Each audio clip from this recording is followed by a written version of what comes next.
அதாவது வெற்றி அப்படிங்கிறது தொடர்ந்து நம்மளை ப்ராக்ரஸ் ஆக்கிக்கிட்டே இருக்குது. Success is the continuous progression of our கோல்னு சொல்லுவாங்க. டாக்டர் வெங்கடபதி ஹிப்ஹாப் ஆதின்னு சொல்லி music director, popular music director இருக்கார் இல்லையா, அவருடைய அப்பா.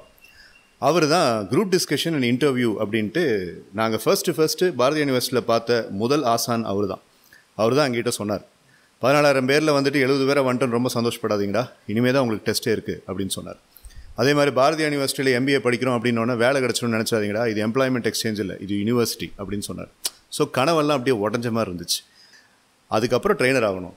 சரி, நம்ம என்ன பண்ணணும்னு ஆசைப்படுறோன்னு மைண்டுக்குள்ளே கேட்கும்போது, வாத்தியார் ஆகணுமா? மைண்ட் இல்லைன்னு சொல்லிச்சு. வெங்கடபதி சார் மாதிரி ஆகணுமா? இல்லை. உனக்கு இங்கிலீஷ் சொல்லிக் கொடுத்த CK மாஸ்டர் அவர் மாதிரி ஆகணுமா? இல்லை. அப்போ வேறு என்ன வேணும்ன்ட்டு நான் கேள்வி கேட்க ஆரம்பிச்சு. அந்த இடத்துல நீங்கள் ஒரு விஷயம் கவனிக்கணும். அந்த ப்ராசஸுக்கு பேர் தான் சுய ஆராய்ச்சி. சினிமாவில் சில சமயங்களில் பார்த்தீங்கன்னா then they live happily ever after அப்படின்னு ஒரு வாக்கியம் வரும். அப்படி ஒரு வாக்கியம் உலகத்திலே இல்லைங்கிறது உடஞ்ச இன்னொரு பிலீஃப்.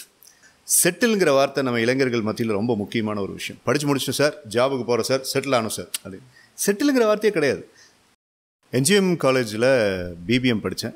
அதுக்கப்புறம் வந்துக்கிட்டு MBA படிக்கிறப்போ வந்துட்டு ஒரு காலேஜில் படிக்கிறது அப்படிங்கிறது இல்லாமல் ஒரு யூனிவர்சிட்டியில் படித்தா மெரிட் அப்படிங்கிறது ஒரு நம்பிக்கை. அந்த காலத்தில் 90களில் 1997, 98 14,000 பேர் என்ட்ரன்ஸ் எழுதுவாங்க பாரதியார் யூனிவர்சிட்டி அண்ட் பாரதிதாசனில். அதில் 50 பேரை ஷார்ட் லிஸ்ட் பண்ணி எடுப்பாங்க.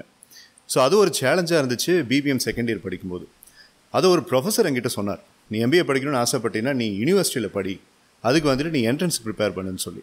ஸோ கிளாஸ் ரூமில் அதிகமாக டைம் ஸ்பெண்ட் பண்ணுறதுக்கு பதிலாக லைப்ரரியில் தான் அதிகமாக டைம் ஸ்பெண்ட் பண்ணேன். அந்த என்ட்ரன்ஸுக்கு தேவையான ஆப்டிடியூட் டெஸ்ட்டு, அப்புறம் லாஜிக்கல் ரீசனிங் அப்படிங்கிறதெல்லாம் ப்ரிப்பேர் பண்ணும்போது MBA அப்படிங்கிற விஷயமே எனக்கு தெரியப்படுது.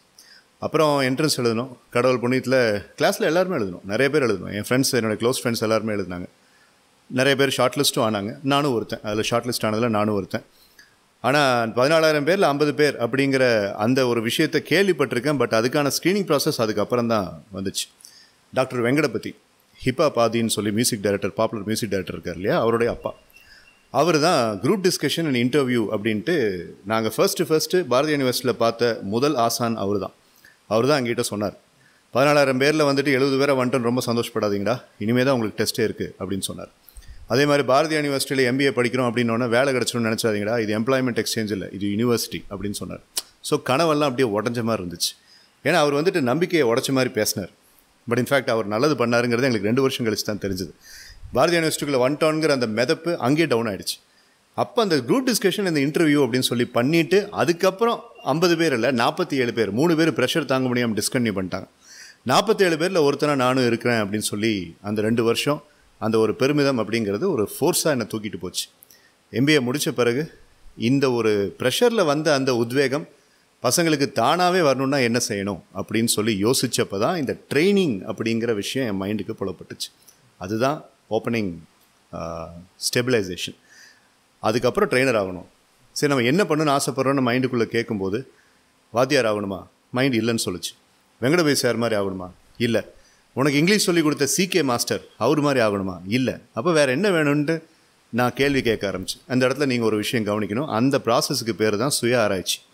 செல்ஃப் அனாலிசிஸ் பண்ணணும்னு சொல்லி ஸ்கூல் குழந்தைகளுக்கு, காலேஜ் ஸ்டூடெண்ட்ஸ்க்கெலாம் சொல்கிறோம் இல்லையா, அதை அங்கே நான் பண்ணங்கிறது இந்த ஃபீல்டுக்கு வந்த பிறகு தான் எனக்கு தெரிஞ்சுது. ஸோ MBAவில் அதை நான் பண்ணும்போது தான் நம்ம போய் நிற்கும்போது அவங்களுக்கு பிடிக்கணும் நம்மளை. அவங்க மைண்டையும் அவங்க லைஃப்பையும் மாற்றுறதுக்கு நம்ம ஏதாவது ஒன்று செய்யணும். அப்போ அது டீச்சிங் ஃபீல்டில் சாத்தியமாகாது, அதுக்கு வேறு என்னமோ இருக்குது அப்படின்ட்டு தேடல் ஆரம்பிச்சது. அப்போ தான் வந்துச்சு இந்த training and development industry, human resource development அப்படிங்கிற அந்த இண்டஸ்ட்ரிக்குள்ளே. ஸோ HR அப்படிங்கிறது எடுத்தோம்னா, human resource management and human resource development எடுத்தோம்னா அது நல்லா வரும்னு தோணுச்சு. ஸோ செகண்ட் இயரில் அதை எடுத்தேன். கூடவே சைக்காலஜி எடுத்தேன். அதுலேருந்து இந்த பயணம் அப்படியே ஸ்டார்ட் ஆச்சு. படிப்பு முடித்தது May 30, 2002. June 2, 2002 ஒரு இன்டர்வியூ அட்டன் பண்ணி லெக்சரர் இன் மேனேஜ்மெண்ட் அப்படிங்கிற ஒரு போஸ்ட் எனக்கு கொடுத்தாங்க. சரஸ்வதி தியாகராஜா காலேஜ், அதில் தான் வந்து lecturer in management. Doctor Christopher Rameshan என்னுடைய ஒன் ஆஃப் த மென்டர்ஸ் வந்து, நீ ட்ரெயினர் ஆகணும் அப்படின்னா முதல்ல நல்ல டீச்சர் ஆகடான்னு சொல்லி சொன்னார். அப்போ நீ ட்ரெயினர், நீ MBA முடிச்சோன்னா நான் ஒரு ட்ரெயினர்னா உன்னை யார் நம்புவா? நீ லைஃப்பில் என்ன பார்த்துருக்க? அதான் சொன்னேன், MBA படிக்கும்போதே நான் ட்ரெயினர் ஆகணும் அப்படின்னு சொல்லிட்டு. அப்போ ட்ரெயினர் அப்படிங்கிறது ஒரு இண்டஸ்ட்ரி அல்ல, சாஃப்ட் ஸ்கில்ஸுங்கிறது ஒரு இண்டஸ்ட்ரி அல்ல. ஸோ அப்போது டீச்சர் ஆகுன்னு சொல்லி சொன்னோன்னா கரெக்டாக இந்த லெக்சரர் அண்ட் மேனேஜ்மெண்ட் அப்படின்ட்டு ஒரு பேப்பரில் நியூஸ் வந்துச்சு. என்ஜிஎம் காலேஜில் நான் படித்த காலேஜில் போய் ஜாயின் பண்ண எனக்கு ஆசை இருந்துச்சு. பட் அங்கே எம்பிஏ டிபார்ட்மெண்ட் இல்லை. பட் சரஸ்வதியில் எம்பிஏ டிபார்ட்மெண்ட் இருந்துச்சு, சரஸ்வதி தியாகராஜா காலேஜில். ஸோ போனேன், இன்டர்வியூ வைக்காமே எடுத்தாங்க. ஏன்னு கேட்டிங்கன்னா, நான் எம்பிஏ படிக்கும்போது எனக்கு டைரக்டராக இருந்த டாக்டர் வெங்கடபதி அவரே தான் அங்கே இன்டர்வியூ பேனல்லையும் வந்து உட்காந்துருந்தார். போய் பார்த்தோன்னே வேடிக்கையாக சொன்னார், இவன் தொல்லை தாங்க முடியாமல் 2 வருஷம் கழிச்சு இங்கே வந்து உட்காந்தா இங்கேயும் வந்து நிற்கிறானே அப்படின்னு சொல்லி. அவருக்கு அவ்வளோ என்ன பிடிக்கும். அதான் சொல்லுவார், டே என்ன வேணாலும் நீ பண்ணு, ஆனால் கையை மட்டும் கொடுக்காது அப்படிம்பார். ஏன்னா நான் யாருக்கு ஷேக் ஹேண்ட் கொடுத்தாலும் ரொம்ப க்ரஷ் பண்ணுவேன். அங்கே சொல்லிட்டு போனார், யாராக இருந்தாலும் இவனுக்கு அப்பாயின்மெண்ட் லெட்டர் கொடுக்கும்போது கையை மட்டும் கொடுக்காதீங்க, கையை போட்டு கசக்குவான்ட்டு. அந்த அளவுக்கு ரொம்ப என்னை அவருக்கு பிடிக்கும். அவர் இன்டர்வியூ பேனல் இருந்ததுனால எனக்கு ஜாப் ஈஸியாக கிடச்சிது. ஸோ நான் ஃபர்ஸ்ட்டு வேலைக்கு போன நாள் June 1, 2002.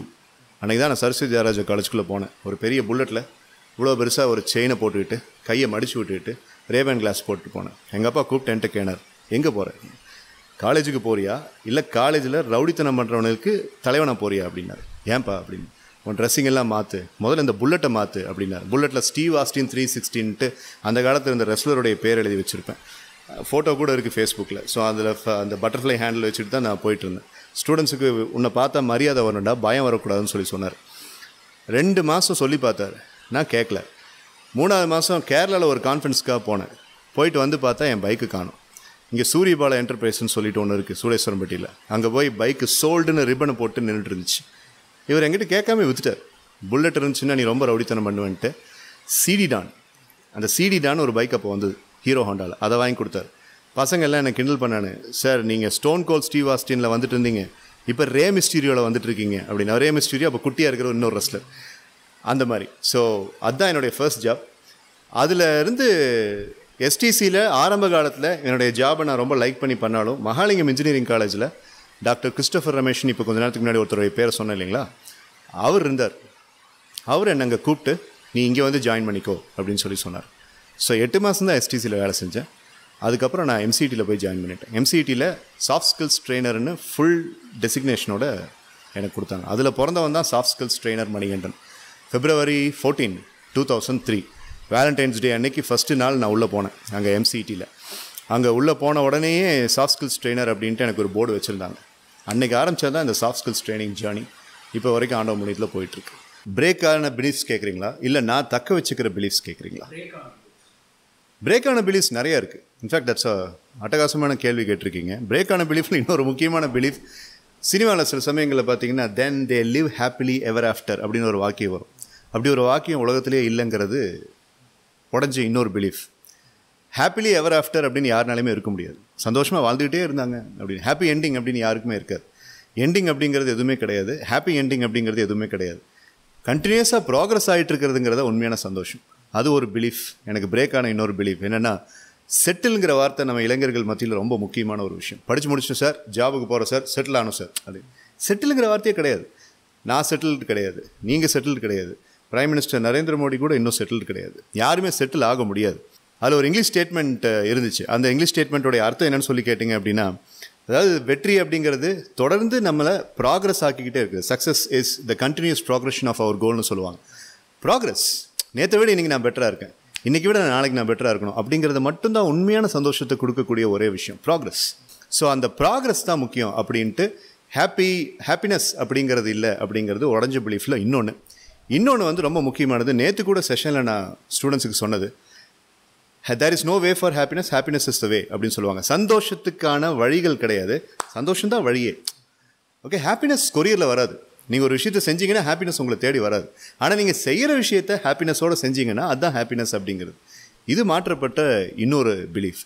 இந்த மாதிரி உடையப்பட்ட பல பிலீஃபுகளை தான் நான் வந்து குழந்தைகளுக்கு சொல்லிக் கொடுக்கறதுக்கு முயற்சி பண்ணுறேன், முக்கியமாக காலேஜ் ஸ்டூடெண்ட்ஸ்க்கு. 3வது பிலீஃப், அடுத்த கொஷனுக்கு போகிறதுக்கு முன்னாடி நிறையா இருக்குது, 30-40 இருக்குது. அதில் முக்கியமான விஷயங்களில் 2 சொல்லிட்டேன். 3வது பிலீஃப் என்ன, உடையப்பட்ட ஒரு பிலீஃப் என்னன்னு சொல்லி கேட்டிங்க அப்படின்னா, கோவிட் அதை மாற்றுச்சு. வெளியூர் போனால் தான் நம்ம சோபிக்க முடியும். நம்ம வீட்டிலிருந்து பேரண்ட்ஸை விட்டுட்டு, குடும்பத்தை விட்டுட்டு வெளியூர் போனால் தான் சோபிக்க முடியும் அப்படிங்கிற பிலீஃப் இப்போ இல்லை. அதை ஒரு வகையில் வந்து கோவிட் மாற்றுச்சு. இப்போ கோவிடுக்கு அப்புறம் பார்த்திங்கன்னா நிறைய இளைஞர்கள் வந்து வெளிநாடு போய் வேலை செய்யணும் அப்படிங்கிறத கொஞ்சம் தவிர்க்க ஆரம்பிச்சிருக்காங்க. நம்ம ஊரில் ஏதாவது பண்ணலாமா அப்படின்னு யோசிக்க ஆரம்பிச்சிருக்காங்க. என்னை பொறுத்த வரைக்கும் அது ஒரு நல்ல விஷயம். ஏன்னா நான் ரசித்து அதை செஞ்சேன். MBA படித்து முடித்தேன், எனக்கும் பிளேஸ்மெண்ட் கிடச்சிது. ஆனால் அப்பா அம்மா கூட இருக்கணும்னு நான் ஆசைப்பட்டேன். இந்த வீட்டை விட்டு நான் வெளியே போனதில்லை. காலேஜஸ்க்கு நான் நிறைய இடங்களுக்கு கோயம்புத்தூர் டிஸ்ட்ரிக்டில் தாண்டி தமிழ்நாடு ஃபுல்லாக ஆந்திராவுக்கு போயிருக்கேன், கேரளாக்கெல்லாம் போயிருக்கேன். ஆனால் எங்கே போனாலும் திரும்ப ஈவினிங் எங்கள் வீட்டுக்கு வந்துடும். வீட்டிலேருந்து அப்பாவையும் அம்மாவையும் கூட இருந்து பார்த்துக்கிட்டு, ஒய்ஃபையும் குழந்தையும் கூட இருந்து பார்த்துக்கிட்டு ஒரு பேலன்சிங்கான லைஃப்பை வாழ முடியும்னு தோணுச்சு. அது உடையப்பட்ட இன்னொரு பிலீஃப். இப்போ முடிஞ்ச அளவுக்கு இந்த 2020க்கு அப்புறம் நான் போகிற காலேஜஸில் ஸ்டூடெண்ட்ஸுக்கு வேலைக்கு போனோம் அப்படின்னா வீட்டிலேருந்து வேலைக்கு போகிறதுக்கு முடியுமான்னு பாருங்கள். முடிஞ்சதுன்னா ஒரு 5 வருஷம் கழிச்சு சொந்த தொழில் ஆரம்பிக்க முடியுமான்னு பாருங்கன்னு நான் அதிகமாக சொல்லிகிட்டு இருக்கேன். சில குழந்தைகள் அதை கரெக்டாக புரிஞ்சுக்கிறாங்க, பல பேருக்கு அதில் கன்ஃபியூஷன்ஸ் இருக்குது. அது ஒரு பயணமாக போயிட்டே இருக்குது. இது ஒரு 3வது பிலீஃப்.